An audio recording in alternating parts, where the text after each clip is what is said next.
Olá para você que é internauta do Movimento Online, eu sou Vinícius Lodge, repórter aqui do site, e a gente recebe em nosso estúdio o pré-candidato à Prefeitura de Vitória, Sérgio Sá. Tudo bem, Sérgio? Tudo certo, Vinícius. Prazer estar aqui com vocês mais uma vez. Tá joia, a gente traz o Sérgio para comentar também sobre o cenário eleitoral aqui para 2020, né? E apresentando logo ele foi, assumiu como secretário, né, na Prefeitura de Vitória, Secretaria de Habitação e Obras em 2005, foi vereador também depois em 2008, né? E se elegeu junto ao Luciano Rezende, vice-prefeito em 2016, e teve esse mandato agora como vice-prefeito também na Secretaria de Obras e Habitação, né? E como é que esse momento agora, né, de vir como um candidato a prefeito, como é que se deu essa decisão do senhor? Então, assim, primeiro eu sou nascido em Vitória, né, me formei em engenharia civil na UFES e sempre trilhei esse caminho da seara pública, né? Sou servidor efetivo do Estado e assumi a Secretaria de Habitação em 2005. Então, estou há 14 anos me qualificando, me preparando para ser prefeito de Vitória. Porque ser prefeito de Vitória não é para qualquer um. Você tem 12 mil funcionários, um orçamento de R$1,8 bilhão, uma população muito exigente. Então, hoje eu me sinto preparado para colocar o meu nome como candidato a prefeito de Vitória. E mesmo assim, nesse cenário, né, o senhor era vice-prefeito do Luciano, então um aliado, né? Mas desde 2018 o Luciano ele já aponta que teria o Fabrício Gandini, hoje deputado estadual, como uma sucessão a ele, né, um candidato a quem ele apoiaria agora em 2020. Isso já há algum tempo ele afirma, né? E o senhor era vice dele, né? E agora também, por ter decidido trilhar esse caminho, foi também exonerado, né, da secretaria e não tem mais trabalhado, né, junto com o Luciano. Como é que se deu esse cenário? Como é que o senhor avalia esse cenário, né, junto ao prefeito, ao candidato que ele apoia?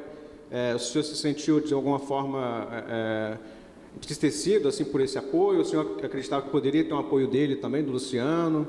Então, eu não me senti assim entristecido por conta dessa decisão. Eu acho que são duas decisões legítimas. A adesão do prefeito de apoiar um sucessor, um candidato, e a decisão do PSB de ter a candidatura em Vitória.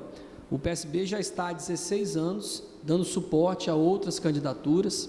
Nós temos história, temos quadros, temos o governador do estado, temos um tamanho que nos dá condição de nos colocar como candidatos a prefeito de Vitória. Então, além dessa estrutura partidária e dos partidos aliados, eu também, como já disse, me sinto qualificado, habilitado a oferecer o meu nome à população de Vitória. Mas eu entendo como legítima os dois encaminhamentos. E até o senhor mesmo disse, né, que o PSB tem ajudado, né, em candidaturas, e o PSB é conhecido também por uma aliança com Cidadania, né, partido do Luciano, do Gandini. A candidatura do senhor significaria, de certa forma, um rompimento dessa união que existe entre os partidos? Não vejo dessa forma, são situações distintas. Assim, a aliança do PSB e Cidadania, ela se construiu em várias outras frentes, extrapola o território de Vitória, mas o PSB entendeu ser importante e legítimo colocar a candidatura. Então, não vejo desdobramentos de rompimento, e sim duas candidaturas paralelas, legítimas. Como eu disse, o PSB tem feito essa discussão já desde o ano passado, quando nós apresentamos à sociedade que teríamos candidato. Fizemos agora, essa semana, um processo de prévias, processo democrático, transparente, que na maioria das vezes, quem escolhe os candidatos ou é o diretório ou até a executiva. No nosso caso, nós fizemos uma escolha por todos os filiados. Então, todos os filiados tiveram a oportunidade de votar e eu fui escolhido como pré-candidato oficial do PSB em Vitória. Entendi. No caso, né, o perguntado também, né, por exemplo, o Renato Casagrande, ele ainda não esclareceu, assim, não definiu um apoio que ele vai dar nessa eleição. Até por conta disso, né, por ter essas duas candidaturas, a sua, do Gandini, né, entre os dois partidos, o senhor conta com o apoio dele? Ou, enfim, se for também um cenário de que a decisão entre os dois vai ser só de uma candidatura do Gandini e o senhor não for candidato, como é que seria isso, assim? Então, assim, eu entendo que o governador, ele é o governador do Estado do Espírito Santo, então ele tem que conviver com todos os aliados, com todos os atores políticos. Ele é do nosso partido, do PSB, né? E o governador nunca foi uma pessoa autoritária, nem de querer intervir nas situações, muito pelo contrário, ele sempre nos deu liberdade para construir as nossas caminhadas. Então, eu entendo que o governador terá um papel como governador, de se relacionar com os aliados, dialogar com todos os atores e respeitar as candidaturas legítimas. Entendi. Nessa semana ocorreu, né, uma prévia, né, do partido aqui em Vitória, na Câmara de Vitória, né, e o senhor, a princípio, né, foi eleito como um pré-candidato, mas também, né, uma oposição ao senhor dentro do partido, que existe, é o Sérgio Majeski, né, deputado estadual, e ele ainda se considera como um pré-candidato e ele afirma que, por exemplo, essa prévia que ocorreu na segunda-feira, né, ela foi uma prévia que não teve uma fundamentação jurídica. Ele faz esse comentário. Ele argumenta que não houve uma convocação dos filiados do partido a participarem do evento, né? E ele acredita que também essa decisão ela não acontece numa prévia, mas numa convenção, né, que seria o que está estabelecido no estatuto do partido, né? Como é que o senhor acompanha, né? O senhor também participa da prévia. Qual o comentário que o senhor faz em relação a esse comentário, né, essa visão do Sérgio Majeski? Primeiro, assim, as prévias são reconhecidas pelo TSE, tem respaldo legal, né? Você vê nos Estados Unidos como é bacana as prévias, roda o país todo, todos os candidatos têm, pré-candidatos têm condições de colocar as suas opiniões, as suas propostas. Então, nós entendemos que as prévias eram o processo mais transparente e democrático, dando aí a todos os filiados a oportunidade de escolher o seu pré-candidato oficial. Nós fizemos uma convocação de todos.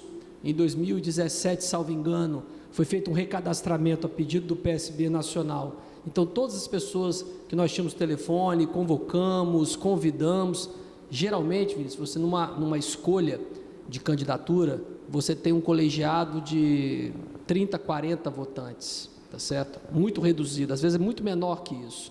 Aqui não, nós tivemos 76 votantes, 60 votaram na minha pessoa, 2 pessoas votaram no Majeski, acho que 10 ou 12 ou 14 se absteram. Então, assim, foi um processo democrático, sem dúvida alguma um indicativo de uma pré-candidatura que vai me dar legitimidade, autonomia para ampliar minha discussão com a cidade, com as lideranças empresariais, religiosas, comunitárias. Com certeza o processo se findará nas convenções de julho, tá certo? Quando aí sim o candidato do PSB será oficializado, mas nós saímos com esse indicativo. Respeitamos, admiramos o deputado Sérgio Majeski, inclusive ele nos assim, fortalece muito nas discussões, nós estamos conversando com ele. Respeito a divergência e os posicionamentos que ele tem colocado, mas eu entendo que as prévias, além de ter sido um processo democrático e extremamente transparente, me deu condições de ampliar o meu diálogo com a cidade. Então, acho extremamente valioso, né? Foi um processo que foi aprovado pelo diretório, os concorrentes, os detentores de mandato foram informados que seria aberto o livro de pré-candidaturas, apenas eu e Majeski colocamos o nome. Então, se deu tudo na normalidade e agora eu, como pré-candidato oficial do partido, tenho ampliado a minha discussão com a cidade. Ainda continuando falando sobre o Majeski, né, um material até que foi disponibilizado pela assessoria dele de imprensa a nós, né? O Majeski, ele comentou que acredita que a mesa diretora do partido estaria coagindo para que a candidatura do senhor fosse, né, a votada, né, que o senhor tivesse essa indicação como pré-candidato, né? Ele acredita que não houve transparência, ele acredita que seria necessário ter debates entre vocês, né? Ele acha que foi tudo muito num processo ágil, né?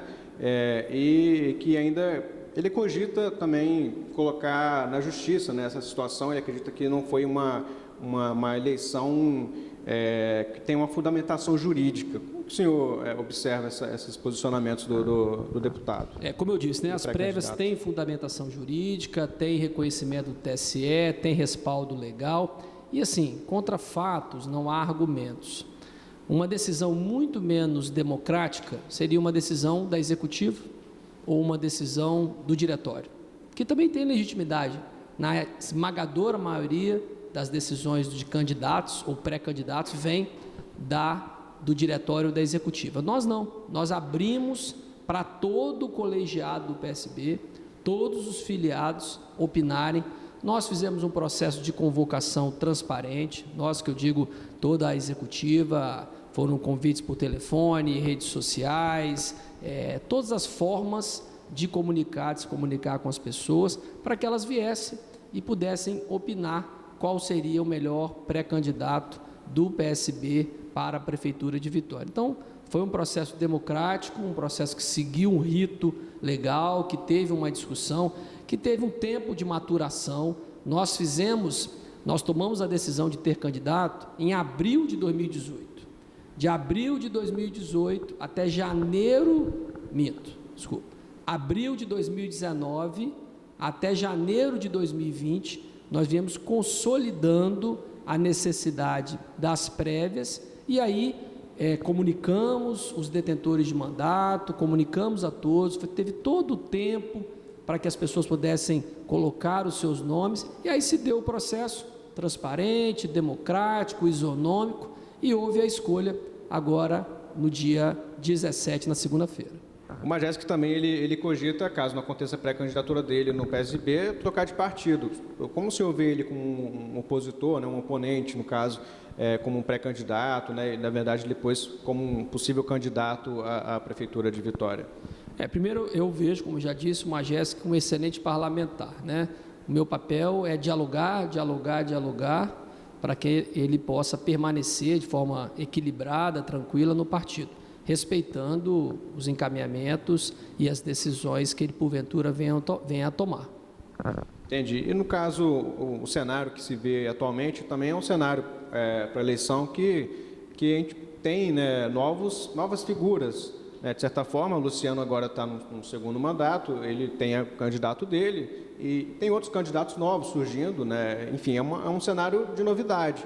Acho que o senhor, como também um personagem, de certa forma, novo, né, no nome do cidadão de Vitória, o senhor acredita que até essa demanda que existe, né, da sociedade, por parte da sociedade, de uma renovação na política, essa a possibilidade que o senhor vê para se candidatar? Eu acho que essa é uma das questões mais bacanas dessa eleição, né? São várias opções, vários nomes aí colocados, pessoas jovens, né? Como eu, como outros, que querem dar uma nova cara, né? A condução de Vitória, eu como engenheiro civil espero dar um estilo Jaime Lerner de administrar, né? Sempre planejando, tendo uma capacidade de gestão muito forte, definindo procedimentos, definindo atribuições, trabalhando sempre de forma planejada e com ações preventivas, não apenas corretivas. Eu acho que Vitória precisa de um gestor. Gestor é aquela pessoa que tem capacidade de definir procedimentos, de definir fluxos para que as coisas realmente aconteçam. Então, assim, acho muito interessante um processo em que você tem várias candidaturas, com várias propostas, com perfis diferentes, para que a população possa escolher. Acho que isso que é a democracia, né? Nós temos candidatos mais jovens, candidatos mais experientes, candidatos que têm uma história bacana. Então, assim, acho que isso que nós temos que defender, que a população tenha o direito de escolher qual é a melhor proposta que ela entende para a sua cidade. E o senhor, como foi também secretário, foi vereador e vice-prefeito, né, hoje o senhor seria uma continuação do que foi o mandato do Luciano? Como é que o senhor se coloca nesse cenário? De forma alguma, porque assim, quem conhece a dinâmica da administração pública sabe que a condução é dada pelo chefe do Poder Executivo, junto às suas convicções, o seu plano de governo, deliberando e repassando para as suas equipes o que ele entende ser o mais acertado. Para mim é muito tranquilo essa discussão. Todas as questões que eu achar interessante dar continuidade, darei. Tudo aquilo que tem que ser aprimorado, que tem que ser implementado, até pela minha experiência enquanto engenheiro, enquanto secretário municipal há mais de 14 anos, enquanto legislativo, profundo conhecedor da realidade dos 80 bairros de Vitória, qualquer prefeito responsável não pode ignorar a diferença do Romão com relação à Praia do Canto, ou de Conquista com relação ao Jardim Camburi, ou não conhecer a realidade da Piedade em detrimento da realidade de Jardim da Penha. São pleitos diferentes, são questões diferentes que o chefe do Poder Executivo pode e deve dar vazão às demandas dessas regiões. Então, assim, de forma alguma eu posso admitir que seja uma continuidade, porque, e não é nenhuma crítica, existe uma modelagem, uma cara do atual prefeito no governo, e é legítimo. Espero eu agora apresentar um novo caminho para a Vitória, na minha visão, um caminho de uma gestão mais planejada, humana e sustentável. Bom, a gente está aqui com o Sérgio Sá, ele é pré-candidato à Prefeitura de Vitória pelo PSB, né? A gente vai concluindo a nossa entrevista. Sérgio, uma última pergunta, né? Assim, quais são as principais demandas que você vê em Vitória, né? Onde que você pretende atuar mais agora, seu planejamento, né? Alguns projetos que já tem ali, quais são as principais demandas? Como eu disse, né? Eu vou focar nessa área de planejamento urbano, ao meu ver, num grande exemplo, que é o Jaime Lerner de Curitiba.